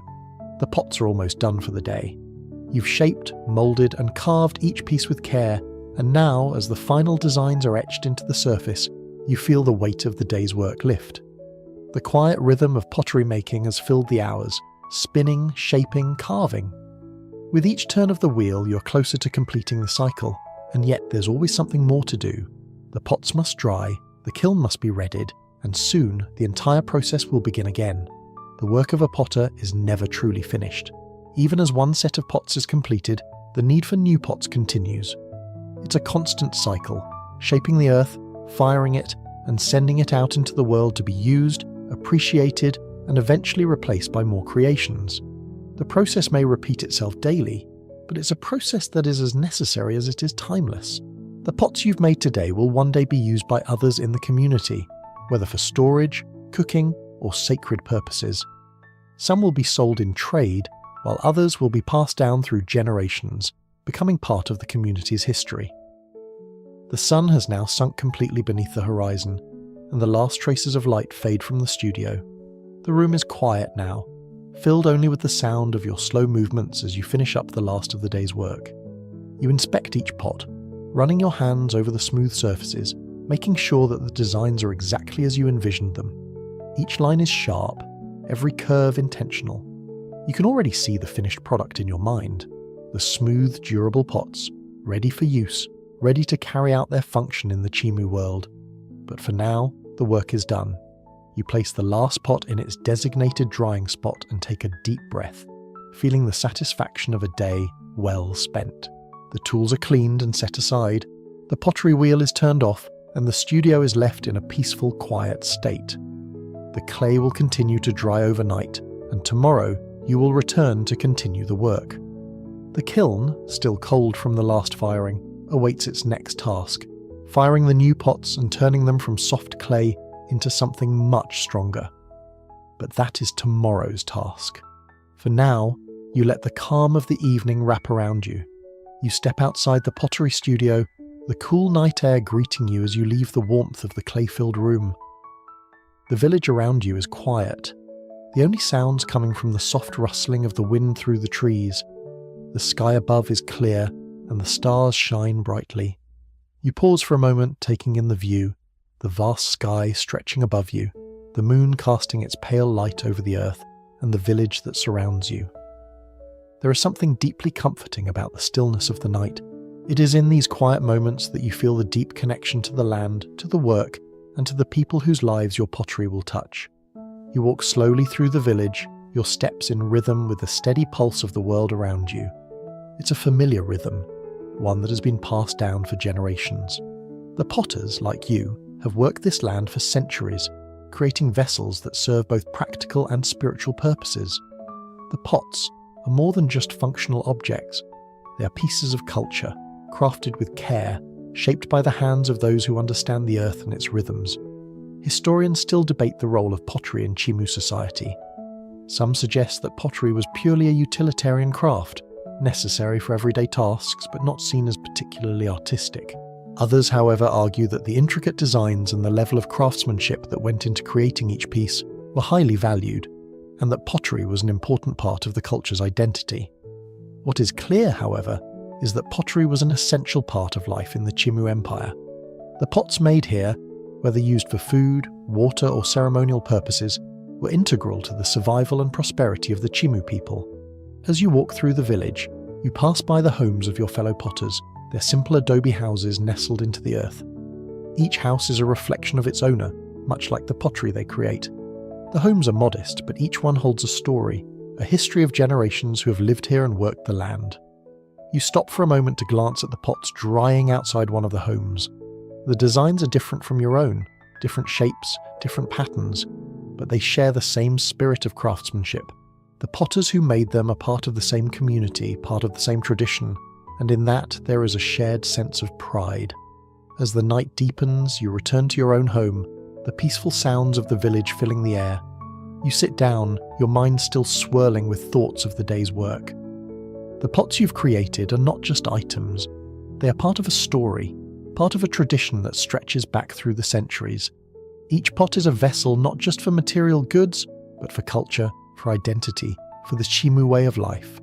And as you rest, you know that tomorrow the cycle will continue. The work will begin again. The clay will be shaped, the designs carved, and the pots will take form. But for now, you can rest. The work of today is done. The next morning arrives with a soft breeze carrying the scent of fresh earth into the studio. The sun has barely broken over the horizon, but already you're up and preparing for the new day. The studio, quiet from the night before, seems to hum with a subtle energy, as if the very space is ready to begin anew. You can already see the pots drying from yesterday, their surfaces slightly hardened, but still soft enough to hold the marks of your hands. There's a certain satisfaction in seeing them stand in the corner, waiting for the next step. Today is another day in the long cycle of pottery making, but there's always something new to discover with each piece. You gather your tools and begin to inspect the pots, checking to make sure they've dried properly overnight. The coolness of the morning still lingers in the air, and the studio feels like a different place than it did last night. The pots are more solid now, their shapes and curves defined by the day's work. You move from one pot to the next, feeling the surface of each one. Some are almost ready for firing, the clay firm to the touch, but not yet fully hardened. Others are still soft, waiting for a little more time before they can be shaped into their final forms. You can feel the weight of your work in each piece, the effort that has gone into shaping it, but there's also a sense of lightness. This is a craft built on patience and precision, and you've learned over time that the work will take as long as it needs to. There's no rush. You begin to carve the designs into the first of the pots, carefully etching each symbol into the clay. This is the stage where the pot really begins to take on its personality, where the designs you've learned over the years take shape on the surface of the vessel. The patterns are familiar, but each time you carve them, they feel fresh, new, as if the earth itself is guiding your hands. Some pots are adorned with intricate spirals that represent the movement of water, while others carry triangles and diamonds that symbolize the peaks of the distant mountains. Historians still debate the origins and meaning of the designs found on Chimu pottery. Some believe that the patterns were a form of storytelling, depicting the natural world, the gods, or even important historical events. Others argue that the designs were purely decorative, representing the aesthetic sensibilities of the potters. Whatever their true meaning, it's clear that the patterns were more than just decoration. They were an essential part of the Chimu way of life, connecting the physical world to the spiritual. As you carve, you think about the generations of potters who have come before you. Their hands have shaped the same clay, their designs have adorned similar vessels, and their work has helped build the community in which you now live. You're part of a long lineage, and the knowledge of the craft has been passed down to you, just as it was passed down to them. There's something humbling about that, knowing that your work is part of a tradition that has lasted for centuries. And yet, there's also a sense of pride in it. Your hands are shaping the same earth, telling the same stories, and continuing the same rituals.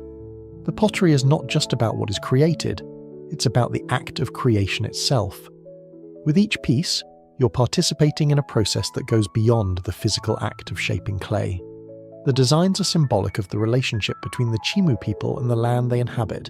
Each stroke of the carving tool, each turn of the wheel, each piece of pottery created is a small act of connection to the land, to the past, to the future. As the morning progresses, you continue to shape the pots, each one taking its own form. Some are wide and shallow, others are tall and narrow. Some are adorned with intricate designs, while others are left simple, their smooth surfaces untouched. But all of them carry the same sense of purpose. They are vessels for life, and each one has a role to play in the community. Whether used to store food, hold water, or serve as offerings in a ritual, each pot plays a part in the larger rhythm of life. The sun is now higher in the sky, warming the room and the clay. The work is steady, but it's also meditative. As you carve, shape, and smooth the clay, you feel the time slip away. The studio is filled with the sound of your tools against the pots, the soft scrape of the carving stone, the gentle thrum of the wheel as it spins. The rhythm is soothing, and you lose yourself in the work, letting your hands guide the clay into its final form. As the day wears on, you begin to finish up the shaping and carving, taking a step back to admire your work. The pots are all in varying stages of completion, each one a reflection of your skill and attention. Some will need to dry a little longer while others are ready for the kiln. The process of firing is still ahead, but for now the work is done. The pots stand in the studio awaiting their next transformation. You step back and look around the room. The space is now filled with completed pots, each one standing as a testament to the day's work. The tools are put away, and the studio is once again quiet. The rhythm of the pottery wheel has slowed, but the work is not finished. Tomorrow, you'll gather more clay, shape more pots, and continue the cycle.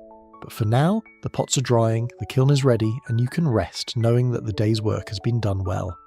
The evening falls once more, and you feel a quiet satisfaction in the air.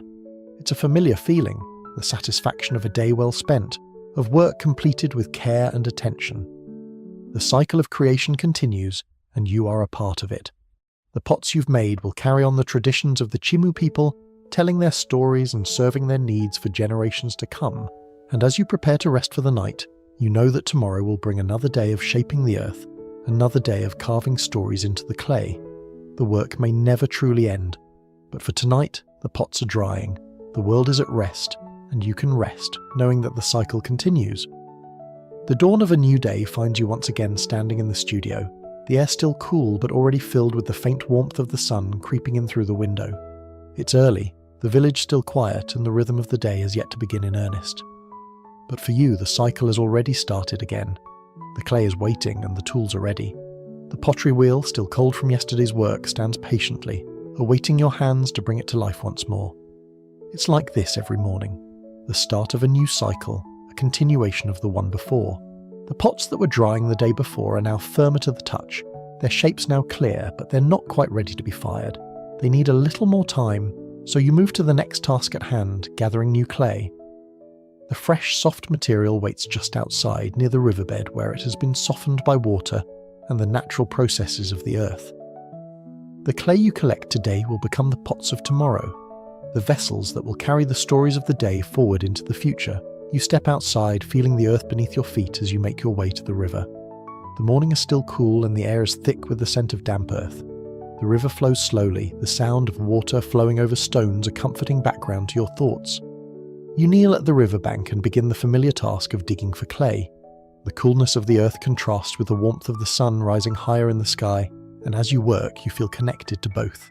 The clay is soft and rich, just the right consistency for pottery, and you know that this will become the foundation for the work ahead. The river clay, when it's dug up, is soft and malleable, but it needs to be prepared before it can be used. You knead it with your hands, folding it over and over again, pressing out the air pockets that might cause cracking when it's fired. The process is slow, but it's necessary. This is where the foundation of the pot begins, in the very material that will become its shape. As you knead the clay, the rhythm of your movements becomes familiar, almost like a dance. It's an act of patience, an act of respect for the earth and the material you're shaping. Once the clay is prepared, you return to the studio, your hands coated in the cool, earthy material. You place the freshly prepared clay onto the pottery wheel, and the work begins anew. The familiar rhythm of the wheel spinning fills the space, and you begin to mould the clay, shaping it into a rough form. The clay is soft and responsive under your hands, and as it begins to take shape, you feel the connection to the earth once again. Each turn of the wheel is a small act of creation, a small piece of history being formed. With each pot you shape, you think back to the process of creation, the work of gathering the clay, preparing it, shaping it, and eventually firing it. The work is slow, but there is something deeply satisfying about it. It's a craft that requires patience, skill, and attention to detail. But the rewards are more than just functional. There's a sense of pride in seeing the pots take shape, in knowing that you are contributing to a tradition that has lasted for centuries. The designs you carve into the pots will come later, but for now, the focus is on the form. The pot must be shaped perfectly before it can be decorated. You form the basic vessel, pressing and shaping it with your hands, making sure that it is even and symmetrical. The wheel turns, and you work in harmony with it, guiding the clay into the shape you want. Each movement is deliberate, each touch intentional. You think about the purpose of the pot. Will it be used to hold grain, to store water, or perhaps for a sacred offering? The purpose of the pot informs its form, and as the day goes on, you continue shaping and moulding, each piece taking on its own personality. You work with steady hands, your mind focused on the task at hand. There's no rush, no need to hurry. The work will take as long as it needs. The rhythm of the pottery wheel is soothing, and you find yourself lost in the motion. It's a meditative process, and as your hands guide the clay, you feel a deep connection to the land, to the people, and to the traditions that have come before you. The work is more than just the shaping of clay. It is a connection to something ancient, something timeless. You're part of a long line of potters, each one shaping the same earth, carving the same designs, and creating the same vessels that serve the needs of the community. Historians still debate the true role of pottery in Chimu society. Some believe that the pots were simply utilitarian, created to serve practical purposes. Others argue that pottery was deeply symbolic, imbued with spiritual meaning, and used in rituals that connected the people to the divine. The truth is probably somewhere in between. Pottery was undoubtedly practical, but it was also a means of expression, a way to communicate the values, beliefs, and history of the Chimu people. As you continue to shape the pots, you think about this connection to the past. Each piece of pottery you create is a continuation of that tradition. The shapes, the designs, the materials, They're all part of a legacy that stretches back through time. And as you work, you realize that you're not just making pots, you're shaping history, one vessel at a time. As the sun climbs higher, the work continues. The pots are taking shape one by one, each one becoming something unique, something that will serve a purpose in the world. Some will be fired today, while others will need more time to dry. Some will carry the stories of the Chimu people, while others will serve as functional vessels for daily life. But all of them will be part of something greater. The cycle continues, and you are a part of it. With each turn of the wheel, you are shaping not just clay, but the very future of the Chimu people. The day moves forward, and as the afternoon light fills the studio, a familiar stillness falls over the space. You've worked steadily all morning, and the pots you've shaped today are now drying slowly in the soft warmth of the sun. The rhythmic hum of the pottery wheel is now silent, replaced by the quiet rustle of the wind outside.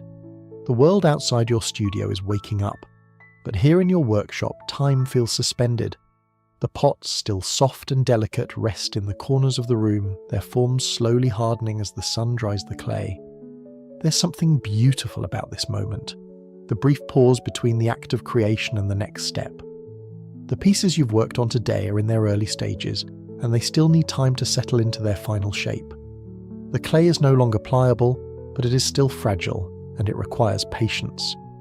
It's easy to get lost in the rush to finish a piece, to push the work to its completion, but you've learned that pottery is not a process that can be hurried. Each stage is important. Rushing would only compromise the final product. In this moment, as you look around at the drying vessels, you realize that the clay itself holds its own wisdom. It will harden when it's ready. You take a deep breath, filling your lungs with the fresh air from outside, letting the calm settle within you. It's not often that you get a moment like this, a brief stillness in a day full of steady movement.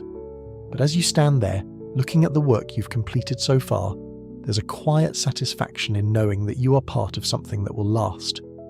These pots will go on to serve a purpose. They will hold food, water, and sacred offerings. They will travel, be traded, and passed down through generations. They will hold memories, tell stories, and carry meaning. The process of shaping these pots is not just about physical labor. It's about the relationships between the potter, the clay, and the community. As you stand in your studio, the sounds of the village outside, children laughing, people talking, the hum of daily life, fill the air, a reminder that the pots you create will be woven into the fabric of Chimu society. The pots are part of everything, part of the community's rituals, its daily activities, its trade networks, and its survival. Even in their simplicity, these pots are profound. The geometric patterns and symbols that adorn each one reflect the deep spiritual connection the Chimu people have to the earth and the cosmos. You think about the patterns that will soon adorn your pots, the spirals, the triangles, the symbols representing the sun, the moon, and the mountains. They are more than just decoration. They are the language of the land, the language of the gods. You don't just shape the clay, you help carry the stories of the earth itself. As the sun begins to set, casting long shadows across the studio, you pause for a moment to look at the pots you've created. Each one tells a story. Some of them are simple, utilitarian vessels, while others are destined for ceremonial purposes. You've worked on them with care, shaping each one to its purpose, and you're aware that they will soon be used in ways that you can only imagine. The pots will hold grain, water, and other essentials, but they will also hold meaning. Some will be passed down as family heirlooms, while others may be traded to neighbouring communities. Each piece is part of a larger cycle, a cycle of creation, use, and renewal. Tomorrow the process will continue. The drying pots will be moved, and some will be ready to be fired in the kiln. The work will not stop, and that is what makes pottery such a vital part of life here in the Chimu Empire. There's a constant flow to the work, shaping, drying, firing, and using, and the pots you create will always have a place in the lives of the people. You can already imagine the pots in their final stages, fired, hardened, and adorned with the intricate designs that tell the story of the earth, the sky, and the gods. The kiln is ready, but it will not be used until the pots have dried fully, until the clay has reached its final stage of transformation. You've worked with patience today, allowing each pot to take shape in its own time. There's no hurry, and there's no need to rush the process. It's a reminder that pottery is not just about the end result, it's about the journey, the time spent shaping, carving, and firing each piece. It's about the connection you have to the land, to the tools, to the community, and to the generations of potters who came before you. As the night falls, you prepare to leave the studio, but there's still a lingering sense of fulfillment in the air. The work is far from over, but it's satisfying to know that today you've created something that will carry on the tradition, something that will hold meaning for others. You've shaped more than just clay. You've shaped a piece of culture, a piece of history. You step outside the studio, feeling the cool night air against your skin, and you look up at the stars above. The village is quiet now, and the sounds of daily life have faded into the background. The stars, bright and clear, seem to watch over you, as if guiding you in your work. You take a deep breath, grounding yourself in the moment. Tomorrow will come with more clay to shape, more pots to create, and more stories to tell. But for tonight, the work is done, and the pots rest. The next morning, the world seems to hum with a quiet energy as the first light of the day stretches across the horizon. The sun is still low, casting a soft golden hue over everything. The village is waking up slowly, people beginning their daily routines, the sounds of footsteps and voices drifting through the cool morning air. You're already up, as is the rhythm of every day in the life of a potter. The clay, the wheel, the tools, they are waiting for you. The work of yesterday is now behind you, and today's journey begins. You step into the studio and feel the familiar coolness of the air mixed with the earthy scent of clay. The pots from yesterday are now more solid, their shapes fully formed, the designs carefully carved into them. They've dried overnight, but they still need your careful attention. As you run your fingers over their smooth surfaces, you can feel the texture of the earth, the intricate lines you carved yesterday now clear and permanent. The morning light catches their curves, highlighting the patterns, and you can already begin to imagine them in their final form. Before you move forward, though, you pause. You take a moment to breathe, to appreciate the stillness of the studio and the quiet satisfaction of a job well done. The studio may be quiet, but the work has not stopped. Pottery making is a continuous rhythm. The drying clay from yesterday now waits to be transformed, and you are ready to continue that transformation. This is the rhythm of life for a potter, a constant cycle of shaping, firing, and using. The pots are more than just vessels. They are the embodiment of your work, the stories you carry and the community you serve. You move to the kiln, inspecting it carefully. The pots are ready to be fired now. The kiln, though cold at the moment, will soon be filled with the heat necessary to finalize the process. Firing the pottery is a crucial step, and it demands your attention. The pots must be carefully placed inside the kiln, ensuring that the heat circulates evenly to avoid any cracks or breaks. Each pot must be positioned just right, like a delicate puzzle that, when completed, will result in strength and durability. As you load the kiln, you reflect on the process. This stage, the firing, is where the clay truly becomes permanent. Up until this point, the pots were still fragile. They could easily be broken or misshaped if handled too roughly. But once the firing process is complete, the clay transforms into something far stronger and more durable. The transformation of soft earth into something hard and enduring is an essential part of pottery making. It's the final step in bringing the pot to life, but it's also a delicate moment. The right amount of heat is needed, and you must be careful with how you build the fire. Too little heat, and the pot won't hold. Too much, and it could crack or even shatter. It's a delicate balance, and experience is key. You think back to the early days of your training, when you first began to understand the importance of the kiln. At first, the concept of firing seemed simple enough, but over time, you learned just how much skill it takes to control the temperature and the fire. The kiln is not just a tool, it's a key part of the process, and it's where the true strength of your work is revealed. The flames inside the kiln are a kind of magic, turning the raw clay into something permanent, something that will endure for years to come. As the kiln begins to warm, you step outside for a moment, stretching your legs and taking in the morning air. The sky above is clear, the sun rising higher in the sky, and you feel the warmth of the day starting to settle in. The air is fresh, and the world around you seems to breathe with a quiet, steady rhythm. You think about the pots sitting in the kiln, and you can almost hear the crackling of the fire as the transformation takes place. Soon, the pots will emerge, their surfaces hardened, their shapes now set in stone. The process of firing is slow, and the heat of the kiln builds gradually. You keep an eye on it, making sure the temperature is rising evenly. As you work, you can't help but marvel at the process. The way the clay, which was once soft and pliable in your hands, is now changing into something solid, something that will last. Each pot, each vessel you've created, is now becoming stronger, its true form emerging in the heat. Historians still debate how the Chimu potters mastered the art of firing. Some believe they used open-pit fires, while others suggest more advanced kilns were used, capable of reaching higher temperatures for a more even firing process. What's certain, though, is that firing was a skill passed down through generations of potters, each one refining the process over time, and you are part of that tradition now, learning the subtleties of temperature and timing, understanding how the heat transforms the clay into something much more than it was before. As the hours pass, the temperature inside the kiln rises steadily, and you know that the pots are nearing their final stage.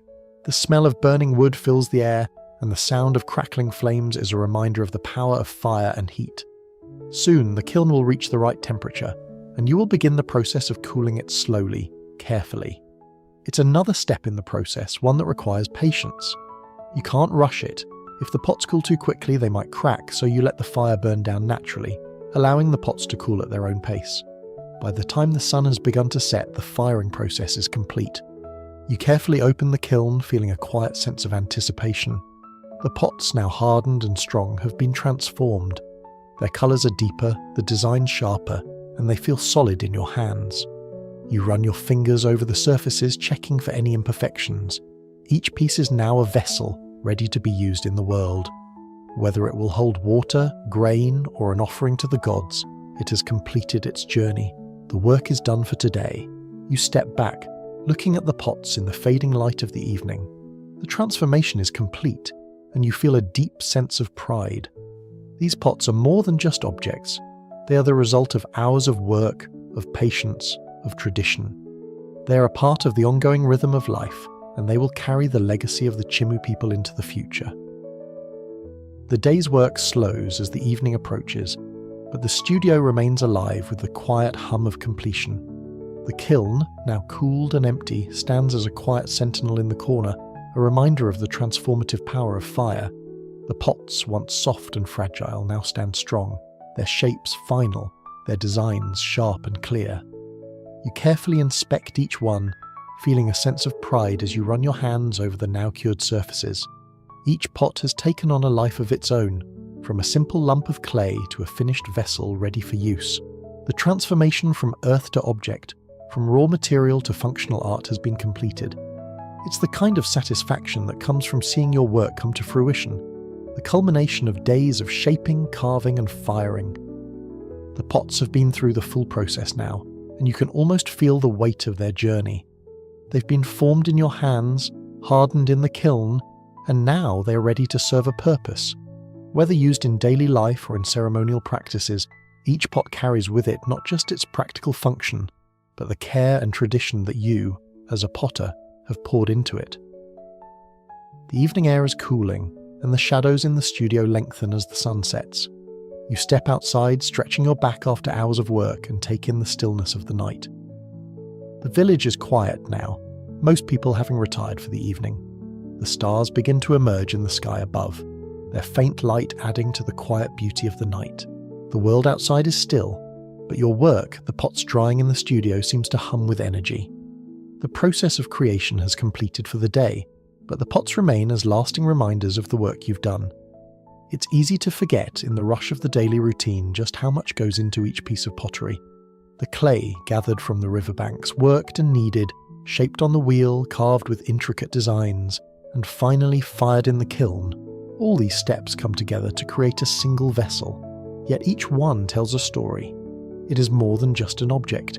It is a piece of the land, a piece of history, and a piece of you. Each pot you've created is a continuation of a long tradition that has been passed down through generations, a reminder of the culture that shaped you and the work that sustains your community. The pottery you've created is now part of that ongoing cycle. Each vessel will go on to fulfill its purpose, whether it's used to store food or water, or to hold ceremonial offerings for the gods. You think about how these pots will carry on through time, how they will be passed down through families, traded with other communities, and used in the rituals that are central to Chimu life.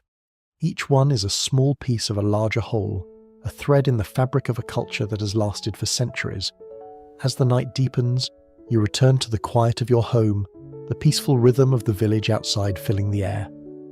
The pots are left to dry overnight, the designs now sharp and permanent, ready to take on their final function in the community. Tomorrow, you will gather new clay, start fresh pots, and continue the cycle once again. But for tonight, you can rest, knowing that the work of the day is done and the pots are complete. The work of a potter is never truly done, of course. There are always more pots to be made, more clay to be shaped, more designs to carve. But in this moment, as the quiet of the night settles over the village and the stars shine brightly above, you can feel a deep sense of fulfillment. This cycle of creation, from clay to pot, from pot to community, has moved forward once again. The earth has been shaped, the pottery wheel has spun, and the pots are ready to be used. You look back at the studio where the freshly fired pots sit, waiting for the next stage of their journey. These pots, like all those before them, will serve their purpose in the community. They will carry water, store food, and serve as offerings to the gods. But more than that, they carry with them the spirit of the land, the traditions of the Chimu people, and the skill of the potter who shaped them. They are the embodiment of culture, of history, and of a way of life that has endured for centuries. The quiet satisfaction of the day's work stays with you as you drift into sleep, knowing that the cycle will continue tomorrow, as it always does. And as you close your eyes, you feel a sense of peace, knowing that, in your own way, you are contributing to something timeless. The pots shaped with care and patience will continue the journey for years to come, and you, the potter, are part of that eternal rhythm.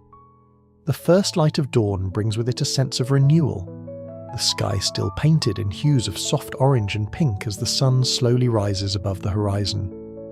You wake early, as you always do, and stretch your limbs, feeling the quiet hum of anticipation that fills the air.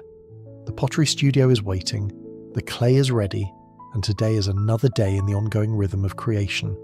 You've had moments of rest, moments of quiet reflection, but today, the work begins again. The tools are laid out, the wheel stands patiently, and the space is filled with the earthy smell of clay. As you step into the studio, the pots from yesterday sit in their drying spots, their surfaces hardened after the firing, their final forms now complete. The process, which began with soft, malleable clay, has come to an end for these pieces.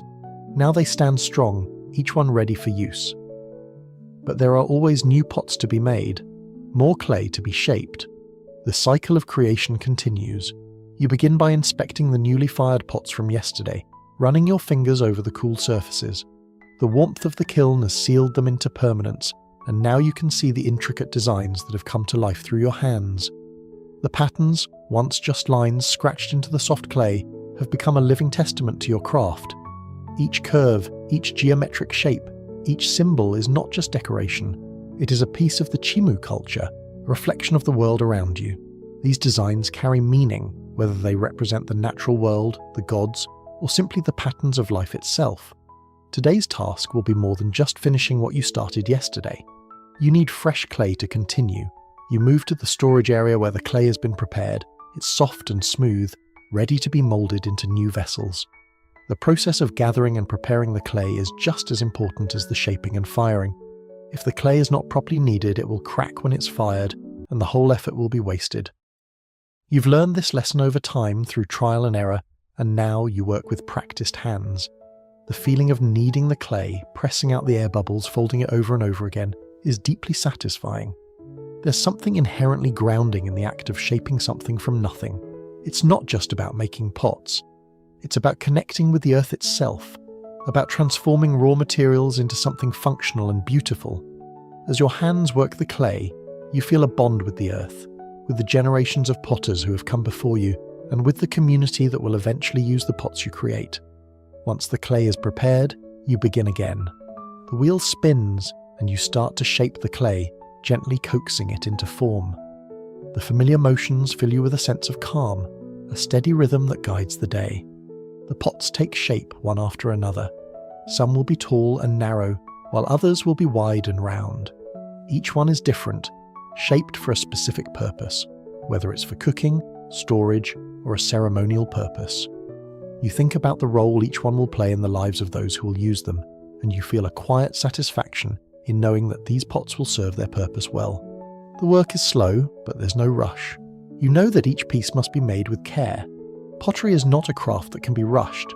It demands patience, precision, and respect for the materials. The wheel turns at a steady pace, and your hands move in a quiet dance with it, guiding the clay into its final shape. There's a rhythm to the work, a cadence that you've learned over time, the steady spinning of the wheel, the feel of the clay between your fingers, the slow press of the shaping tool. Everything comes together in a kind of harmony. As the morning progresses, you finish the shaping of several pots, each one now taking on its distinct form. The sun is higher in the sky, casting a warm glow across the studio. The air is beginning to warm up, and you can feel the quiet energy of the day filling the room. The pots are still soft at this stage, but soon they will dry and be ready for their next transformation. For now, you focus on shaping, feeling the connection between your hands, the wheel, and the clay. The process continues, but your mind drifts for a moment to the pots you've created in the past. Each one, once fired and completed, carries with it not just the work of your hands, but a story of the earth, the culture, and the community. The pots you've made are vessels in more ways than one. They carry not only the physical materials you've worked with, but also the culture, history, and spiritual life of the Chimu people. Each pot is an offering, a testament to the time and care that has gone into its creation, and it will carry those meanings into the future, passed down through generations, used in rituals, ceremonies, and daily life. The work continues, and you shape the last few pieces for the morning. There's a sense of completion in the air, but also a reminder that this is just one part of a larger cycle. The pots will dry, they will be fired, and they will eventually be used by the people. But the cycle of creation continues, always evolving, always moving forward, and you as the potter will continue to shape the earth, creating vessels that serve both the practical and the spiritual needs of the community. As the afternoon wears on, you take a moment to step back and look at the pots you've shaped. They stand in the studio, ready for the next stage of the process. The tools are cleaned and set aside for the next round of shaping, and the wheel is turned off for the day. The work has not ended, but for now, the studio is still. You can rest easy, knowing that the cycle continues and that the pots you've created today will soon take their place in the world, ready to carry forward the legacy of the Chimu potters. As the sun dips below the horizon, casting its golden rays across the land, a quiet satisfaction fills your heart. The day has been productive, the pots you've shaped and moulded now drying in the soft light. The rhythm of the wheel, the hum of your work has become second nature, a constant pulse in the cycle of your days. You pause for a moment, stepping back to admire the pots now standing in the studio. Each one is different, unique in its form, but all share the same purpose: to carry forth the legacy of craftsmanship, culture, and connection that has been passed down through generations. The evening has settled into a peaceful quiet, and the cool air begins to replace the warmth of the afternoon. Outside, the village is growing quieter as people wind down their day, their tasks finished, their lives intertwined with the steady flow of routine. You take a deep breath, feeling the weight of the day's work lift, and you know that tomorrow, the cycle will begin again. The clay, the wheel, the tools, they will all be waiting for you, ready to continue the dance of creation. But for now, there's a rare moment of stillness. You step outside the studio, letting the fresh night air fill your lungs. The coolness of the evening contrasts with the heat that has been radiating from the kiln, and it feels refreshing. The village is quiet now, save for the sounds of the wind rustling through the trees and the distant murmur of life. The stars above are starting to emerge, twinkling faintly in the vast sky. You look up, feeling a deep connection to the land, to the cycles of the earth, to the work that you do. The evening is peaceful, and you take a moment to reflect. The work of a potter is not just about shaping clay, it's about participating in something much larger than yourself. Each piece of pottery that you create is part of a long and continuous tradition, one that has been passed down from generation to generation. The pots you've shaped today will eventually serve the people, whether in their homes, in ceremonies, or in trade, and they will carry with them the marks of your work, the designs you carved, the the care you took, the tradition you honoured.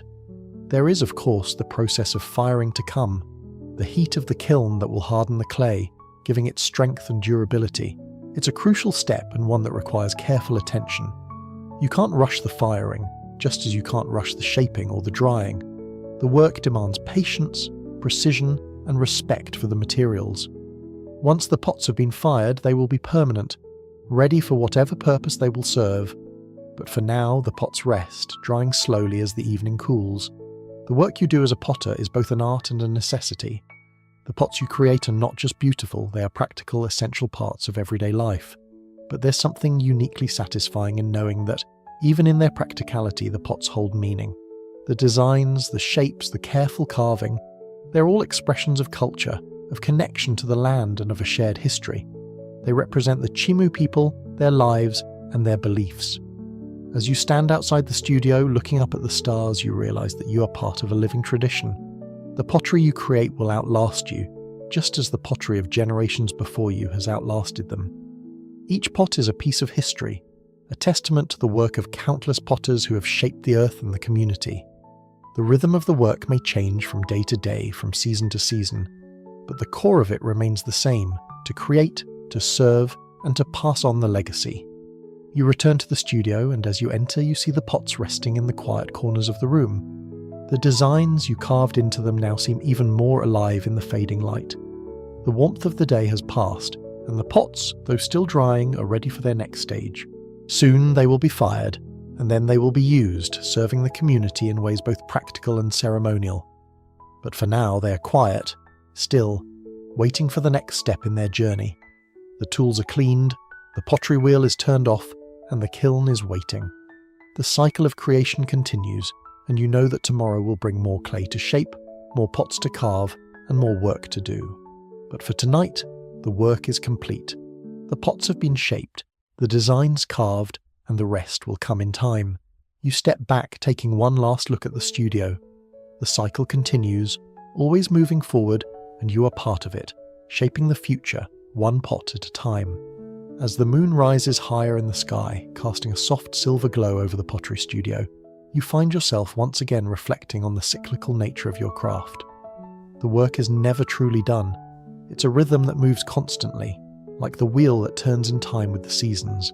From day to day, your hands shape the clay, carve the designs, and fire the pots. But in reality, each cycle is a small part of a much larger eternal process. You are part of a chain of potters that stretches far back into the past, and with each pot you create, you contribute to a tradition that will endure for generations to come. The studio is quiet now, save for the soft crackling of the cooling kiln, which has done its work for the day. The air is still, the faint scent of burning wood lingering from the fire, but there's an undeniable sense of calm. The pots you've shaped are no longer soft, they've hardened into something permanent. Their surfaces reflect the intricate designs you've carved into them, and you can't help but feel a deep connection to the earth, the clay, and the traditions that have brought you here.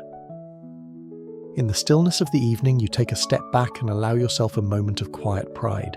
The pots you've made today have taken on their final forms, and tomorrow they will serve their purpose in the world. Some will be used to store food, others will hold water, and some may even be used in sacred rituals. Each one carries with it the stories of the people, the symbols of the gods, and the essence of the earth from which it came. But beyond their utility, these pots represent something more. They're a piece of the larger cultural tapestry that makes up the Chimu Empire. They carry with them the essence of Chimu life, from the daily routines of farming and cooking to the ceremonial rituals that connect the people with the divine. The pots you create are not just objects. They are part of a story, a long-running narrative that stretches across time and space. They are the vessels through which history, culture, and spirituality flow. As you inspect the pots now resting in the corner, each one represents not only the work of your hands, but the collective work of your ancestors. The designs on the surface, whether geometric shapes, natural motifs, or symbols representing the gods, are all part of a language that has been passed down through the generations. You think about how these patterns have been used for centuries, how each curve, line, and shape tells a story that transcends individual lives. Historians continue to debate the full significance of these patterns. Some argue that the geometric designs found on Chimu pottery represent the balance of the cosmos, while others suggest that they were used for more practical purposes, like identifying different potters or regions.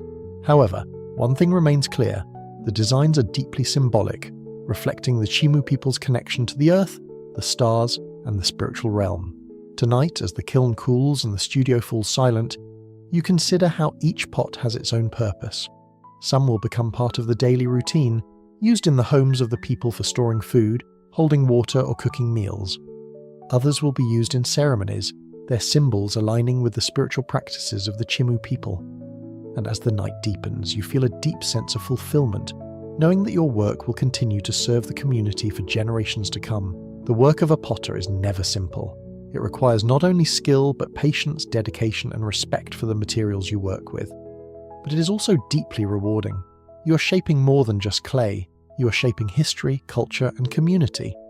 With each pot you create, you are contributing to something greater than yourself. The pots you make will continue to serve the Chimu people, carrying forward the traditions, stories, and symbols that have been passed down through the ages. The studio is dark now, the last traces of sunlight fading from the room, and the kiln is cooling off for the night. The tools are cleaned, the pottery wheel is set aside, and the pots are resting, waiting for the next stage of their journey. You take one final look around the studio, and you feel a deep sense of gratitude for the work you've done. Tomorrow, you'll gather new clay, shape new pots, and continue the cycle of creation. But for now, the work is done. As you step outside, the cool night air greets you, and the sounds of the village begin to quiet. The stars are bright in the sky, casting their light over the land. The world around you feels at peace, and for a moment, you allow yourself to simply be. The work of the potter may be a continuous cycle, but there's a quiet joy in knowing that your contributions are part of something much larger, something that will endure long after you're gone. The rhythm of creation continues, and you are part of it, shaping the future one pot at a time. As the final moments of the evening pass, you find yourself sitting outside, feeling the cool night air wrap around you like a soft blanket. The work for the day has ended, but the satisfaction of a job well done lingers. The pots you've shaped, fired, and carefully crafted are now resting, their transformations complete. They are waiting for the next phase of their journey, whether they will be used in daily life, passed down to future generations, or offered in rituals to honor the gods. They carry with them the marks of your hands, the legacy of your ancestors, and the stories of the earth itself. In this quiet, still moment, you reflect on the cycle of creation that has been unfolding for centuries. Each pot shaped from the earth, carved with intricate designs and fired in the kiln, is part of a larger narrative, a narrative that connects you to the Chimu people, to the land, and to the very rhythm of life. The pots you create are not just objects. They are vessels that hold meaning. They represent culture, identity, and community. They carry the weight of history, and with each pot you make, you add your own story to that legacy.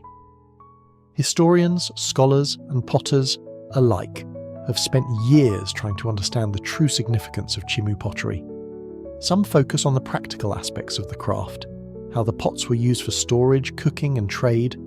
Others delve into the spiritual and cultural meanings behind the designs, trying to decipher the symbolism embedded in the pottery. While the debates continue, one thing is certain. Pottery was not just a craft in the Chimu Empire. It was an integral part of life. It was a reflection of the people's connection to the earth, to the cosmos, and to the community. As you sit quietly in the darkening evening, you feel a deep sense of connection to that legacy. The pots you've made today are part of something much larger than yourself. They are part of a tradition that stretches back for thousands of years, a tradition that continues to this day. The skills you have honed, the knowledge you have gained, and the culture you carry forward are all part of a timeless cycle. It is a cycle of creation, of transformation, of connection. Tomorrow the cycle will begin again. The clay will be gathered, the pots will be shaped, the designs will be carved, and the kiln will be fired once more. It is a never-ending process, one that moves through the seasons, through generations, and through the very fabric of life. The pots you create will continue to serve the community, carrying with them the stories of the past and the promise of the future. But for now, as the night grows darker and the stars above begin to twinkle brightly in the clear sky, you feel the weight of the day's work lift. The pots are drying, the kiln is cold, and the studio is quiet. The work is done for today, and there is peace in that. There is peace in knowing that your work is part of something greater, something that has endured for centuries and will continue long after you are gone. You close your eyes for a moment, letting the calm of the evening wash over you. The world outside is quiet now. The only sounds, the soft rustling of the wind and the distant call of night creatures. You feel at peace, knowing that the work you have done today will continue to resonate in the world long after the last pot has dried and been used. The rhythm of creation will continue, and you will be part of it. Your work is done for the night, but the cycle will begin again tomorrow. And for tonight, you allow yourself to rest, knowing that the pots you've created, the legacy you carry forward, are part of something eternal, something eternal, something eternal, something eternal, something eternal, something eternal, something eternal, something eternal, something eternal, something eternal, something eternal, something